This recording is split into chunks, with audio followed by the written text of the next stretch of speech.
Assalamualaikum warahmatullahi wabarakatuh. Perkenalkan, nama saya Jaya Ramade Bangsa SEMM, salah satu tim dosen dari program studi S1 Bisnis Digital Fakultas Ekonomi Hukum dan Humaniora Universitas Ngudi Waluyo Ungaran.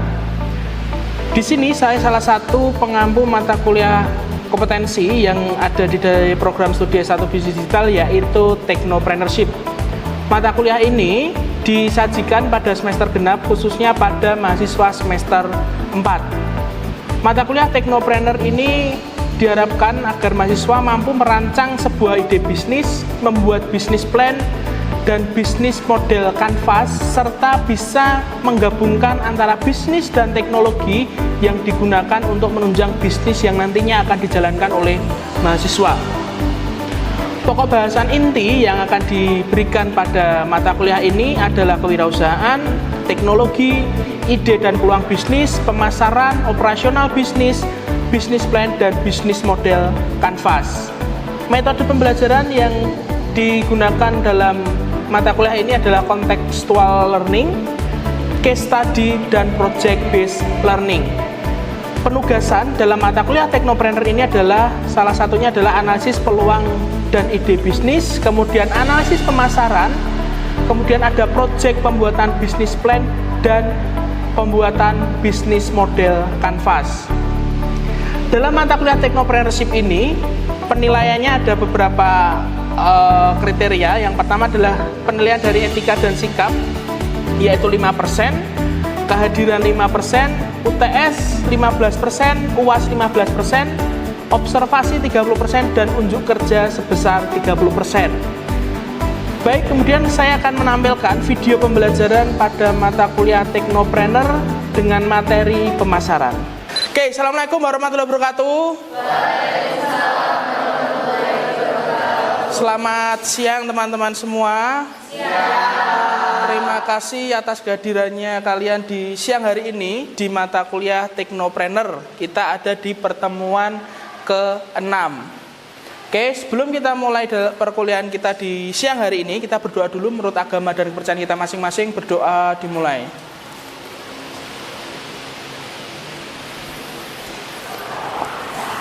Doa selesai. Oke, teman-teman, kita di pertemuan ke-6 ya, di mata kuliah Technopreneur. Kita kemarin itu sudah membahas tentang materi, yaitu ide dan peluang bisnis. Nah, tugas kemarin sudah dikerjakan tentang riset mencari ide dan peluang bisnis di lingkungan kalian. Sudah? Oke, sudah diunggah di LMS ya? Sudah disipolin sudah ya? Oke, mantap. Oke. Jadi sudah dirancang ide dan peluang bisnis teman-teman. Nanti tinggal kita analisis melalui pemasaran digital atau melalui pemasaran apa yang harus kalian lakukan dalam pemasaran ide bisnis kalian. Nah, sebelum masuk ke materi pemasaran, saya akan tanya dulu ke teman-teman. Ke Halim.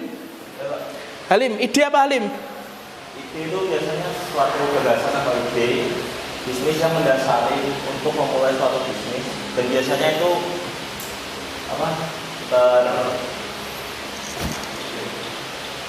jadi biasanya itu dari suatu peluang pasar yang belum terpenuhi ataupun dari kebutuhan sehari-hari yang belum tercukupi. Oke, ide adalah sebuah gagasan bisnis ya. Gagasan bisnis yang mana dilihat dari lingkungan atau peluang-peluang yang belum terpenuhi di masyarakat. Oke, bagus Halim. Kalau peluang itu apa? Sapi. Ayo, apa? Jadi untuk peluang bisnis itu suatu kesempatan untuk memulai dan juga mengembangkan suatu bisnis yang menguntungkan. Seperti biasanya tuh dari hobi. Misal kalau kita punya hobi gambar, fashion gitu, kita bisa buat desain baju. Nanti kita bisa kembangkan, kita jadi butik, dan kita bisa jualan. Oke, peluang itu berarti bisa dari hobi ya, Safi ya. Jadi bisa dari hobi, punya hobi apa, kemudian dituangkan dalam peluang bisnis. Dengan melihat apa? Dengan melihat lingkungan, kebutuhan dari lingkungan. Nah, ini saya akan tanya salah satu dari kalian tentang ide bisnis yang sudah dibuat. Nafisa, ide bisnisnya apa, Nafisa? Langsung aja. Ide bisnisnya buat esteller, Pak. Esteller. Oke, kenapa esteller, Nafisa? Karena saya belajar dari lingkungan saya, Ha-ha. penjual esteller itu belum banyak di lingkungan saya. Belum ada atau belum banyak ya? Jauh ya. Berarti masyarakat atau lingkungan sekitar Nafisa ini kalau mau beli esteller itu jauh sampai ke Ungaran. Dari Bandungan ke Ungaran. Pengen esteller sampai ke Ungaran. Itu katakanlah 10 km ya. Nah, itu adalah sebuah peluang bisnis. Kebutuhan dari masyarakat yang pengen esteller bisa terpenuhi di wilayah Bandungan oleh Nafisa. Nah, itu adalah sebuah ide bisnis dengan melihat peluang yang ada. Nah, ide-ide bisnis kalian ini semua akan kita mantapkan lagi, akan kita lebih perdalam lagi di pemasarannya. Ada yang tahu pemasaran itu apa? Bila? Pemasaran apa? Kira-kira pemasaran apa? Bila? Pemasaran itu seperti dari kayak penjualan gitu lah. Penjualan. Penjualan dari produk-produk yang kita punya. Dari bisnisnya itu penjualan dari produk yang Dijual. ya bisa dijual. Oke, bagus Bila. Nah, jadi kita telisik dulu ke lebih dalam, yaitu pemasaran sebagai budaya. Kenapa pemasaran sebagai budaya? Yang pertama adalah penerapan pemasaran dalam sebuah budaya perusahaan. Kita melihat dulu di lingkungan yang lebih besar, yaitu perusahaan. Jadi mungkin orang bekerja ya, ada orang bekerja. Contoh, saya dulu bekerja di bidang otomotif. Saya sebagai tenaga penjual atau sales di bidang otomotif. Nah, itu kan memang budayanya kita harus menjual produk untuk bisa mendapatkan keuntungan, untuk bisa mensupport perusahaan.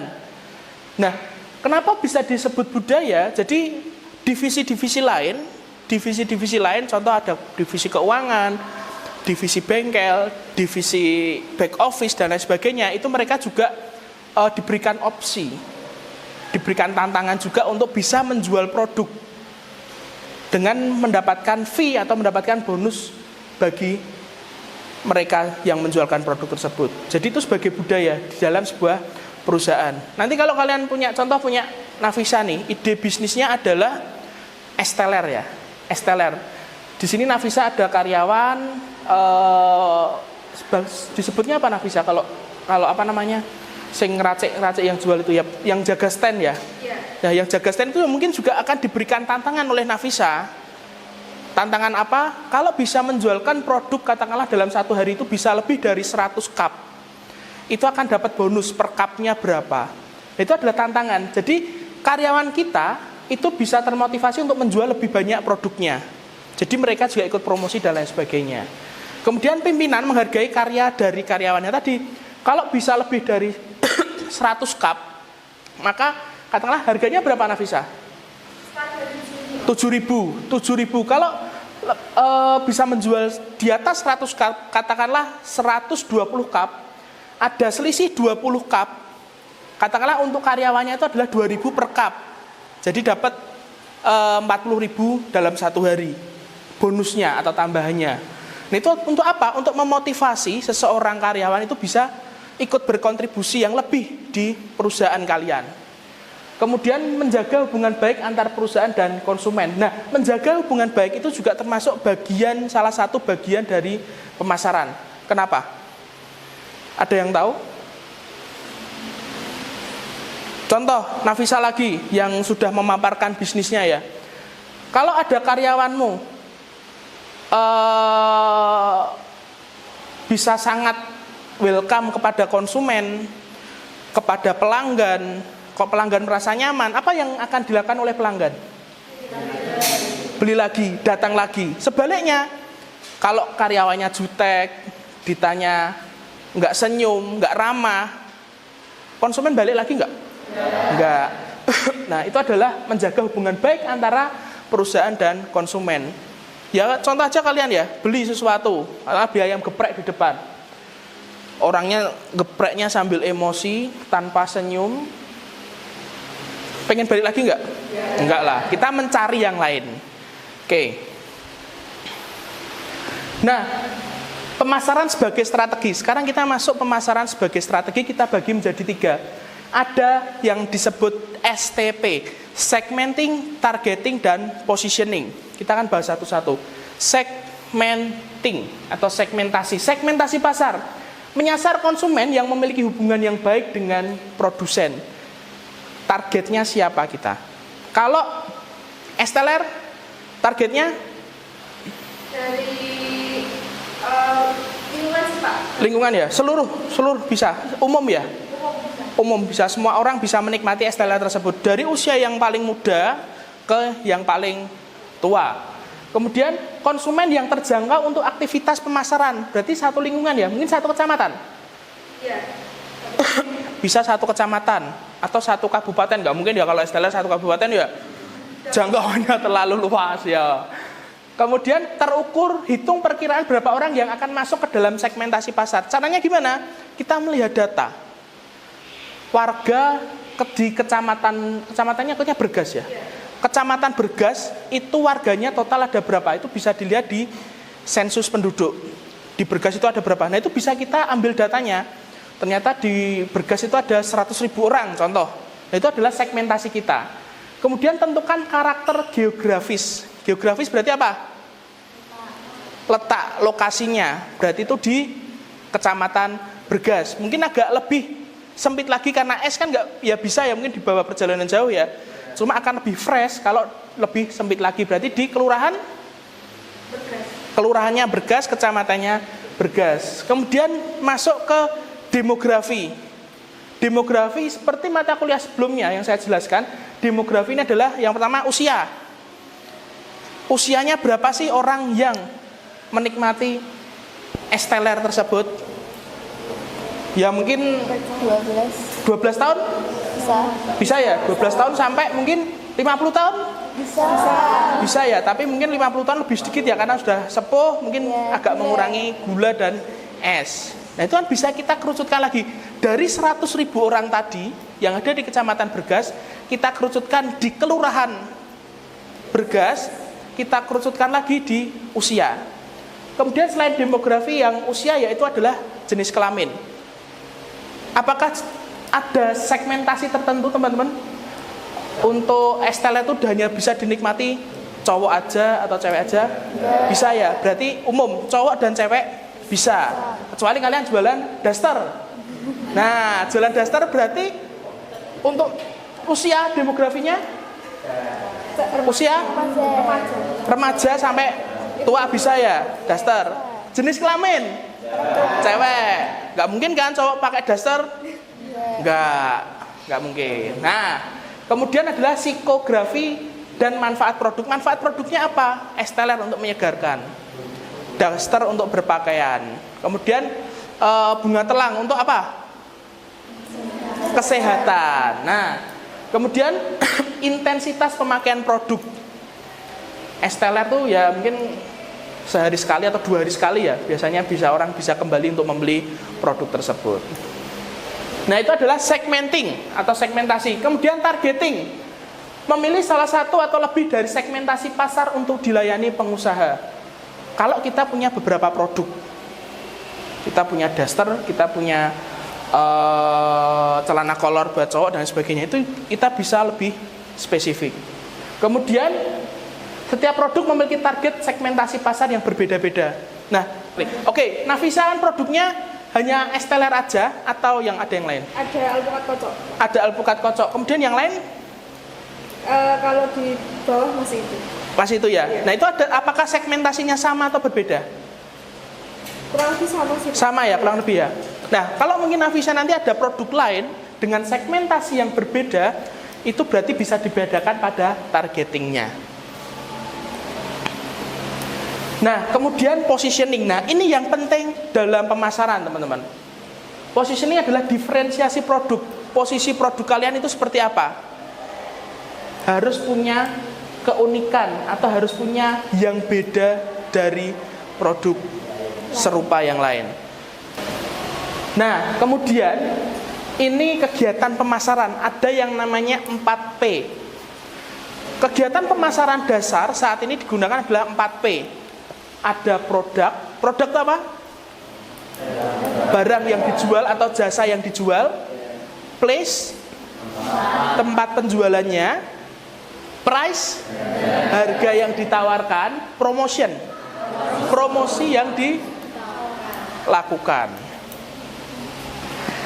Kita akan bahas satu-satu. Nah, yang pertama adalah produk.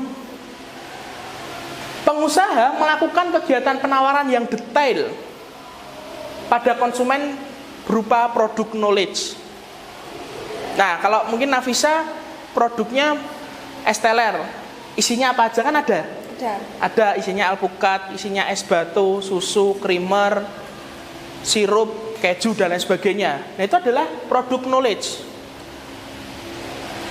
Jadi kalau ini saya kasih contoh, ini produk mobil ya. Ini adalah Suzuki Ignis. Lampunya kayak gimana, fog lamp-nya kayak gimana, velgnya kayak gimana, kuncinya kayak gimana, safety feature-nya kayak gimana, internalnya kayak gimana. Jadi lengkap. Konsumen atau calon konsumen itu mereka melihat brosurnya atau melihat pamfletnya. Ya kalau di store ya mungkin yang ditempel di tembok ya. Nah itu mereka sudah bisa memahami, lebih banyak memahami. Kemudian jika ada yang mau ditanyakan lebih lagi bisa ditanya ke pelayannya. Nah, kemudian price atau harga. Nah, ini harga yang harus dibayarkan oleh konsumen untuk mendapatkan produk. Kalian harus bisa menentukan harga. Kalau tadi contoh Nafisa, harganya mulai 7.000. Nah, dengan 7.000 itu dapatnya apa aja? Itu kan ada spesifikasinya apa aja. Kemudian pengusaha juga bisa mempermainkan, mempermainkan harga untuk menarik konsumen dalam pemasaran. Mempermainkan harga. Katakanlah ada diskon, betul, diskon. Terus kemudian harga coret. Kemudian metode pembayaran. Mungkin ya, Mbak, saya beli es teler tapi pakai pay letter. Bisa? Bisa nggak? Bisa. Itu salah satu metode pembayaran. Atau pakai QRIS. Bisa? Bisa. Cash bisa, QRIS bisa, pay letter juga bisa. Kemudian ada group purchasing. Ada yang tahu group purchasing apa? Belum tahu? Group purchasing itu apa? Katakanlah beli 10 gratis 1. Jadi membeli dengan kuantitas yang lebih banyak untuk mendapatkan benefit yang lebih baik atau lebih banyak lagi. Atau beli 10 bayar 9. Beli 10 hanya 60.000. Kalau tadi 7.000, beli 10 hanya 60.000. Nah, ini sebagai contoh lebih lagi ya. Ini ada promo ketupat, kejutan berlipat. Diskon 67% plus potongan langsung 200.000 plus cashback 200.000. Biasanya ada syarat-syarat tertentu. Tapi ini sudah menarik dulu kan?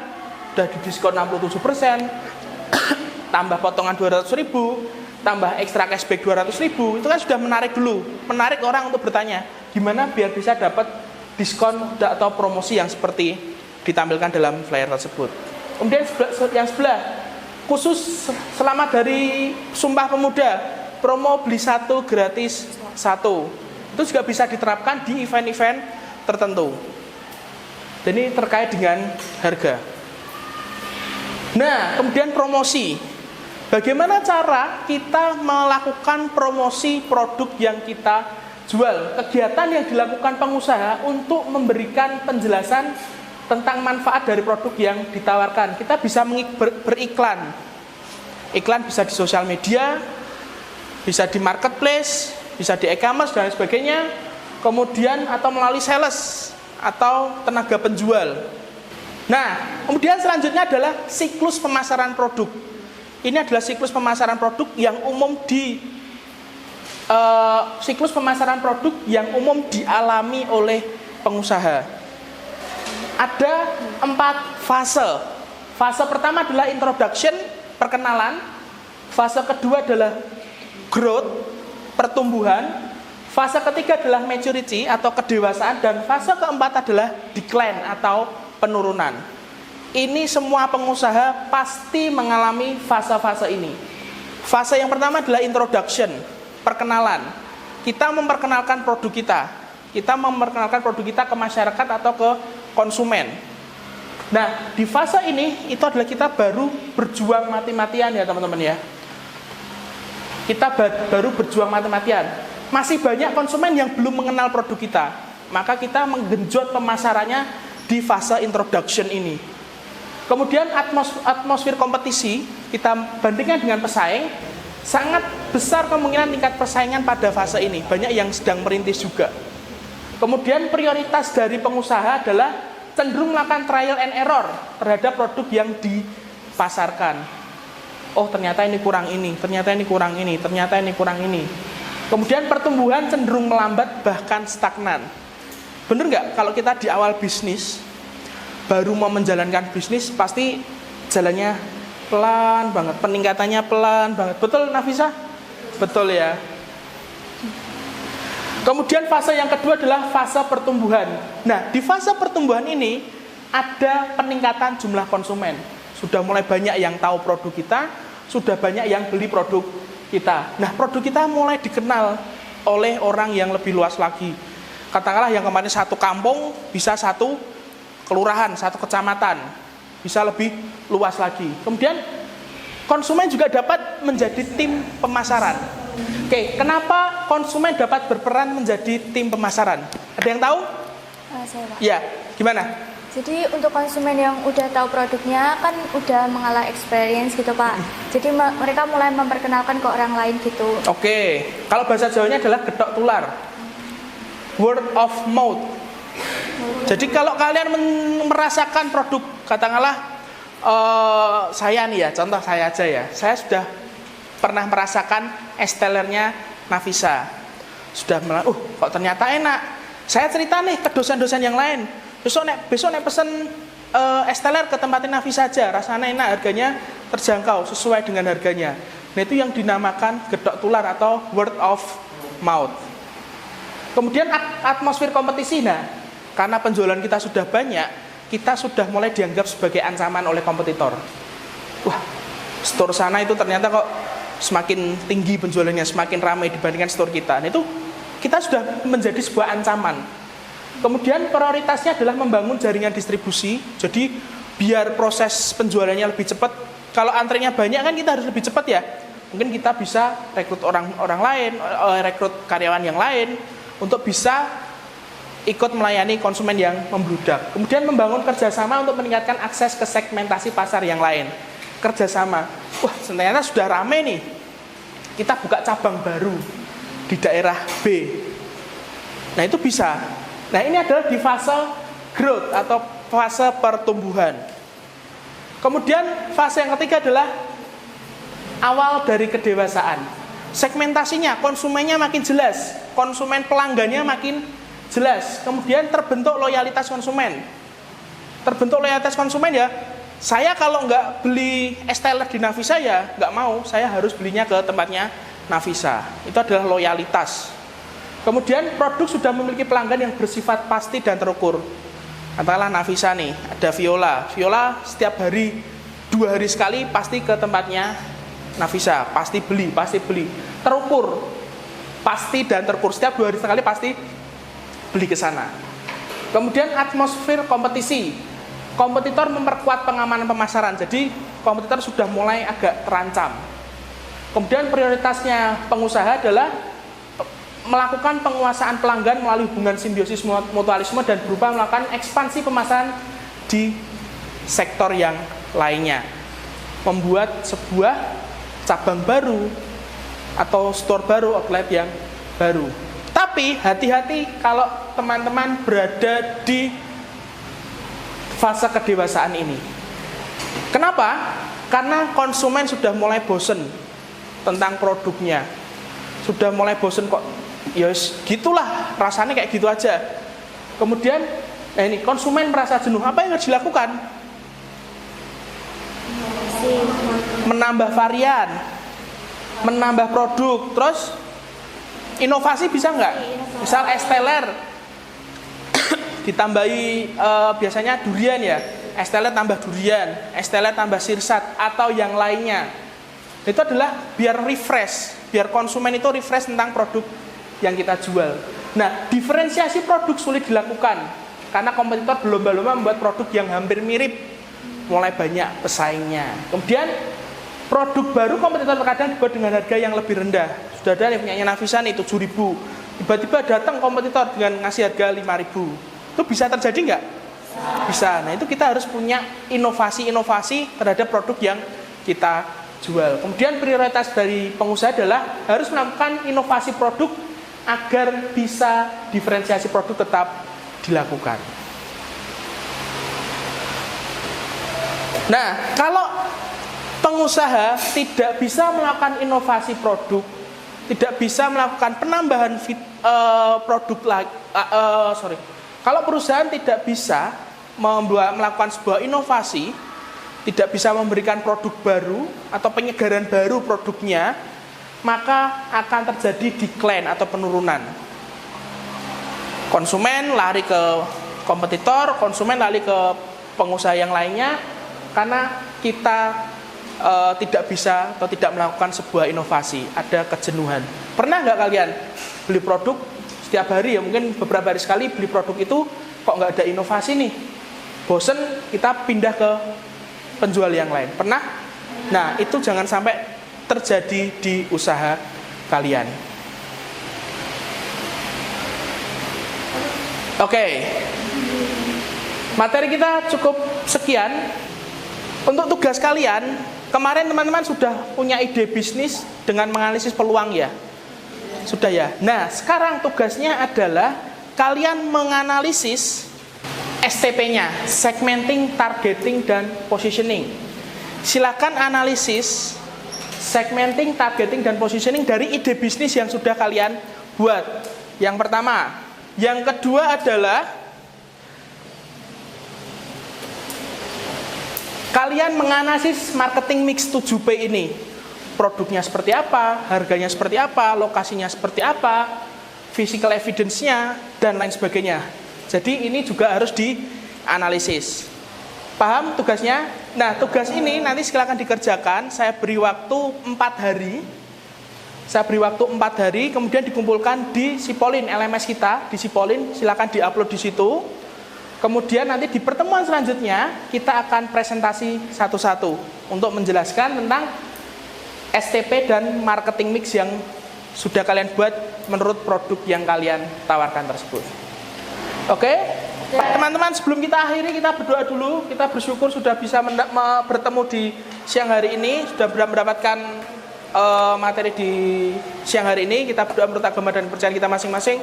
Berdoa dimulai.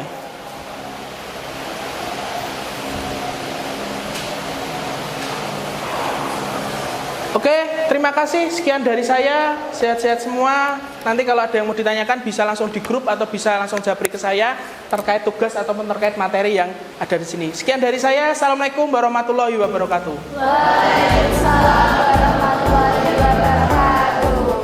Terima kasih.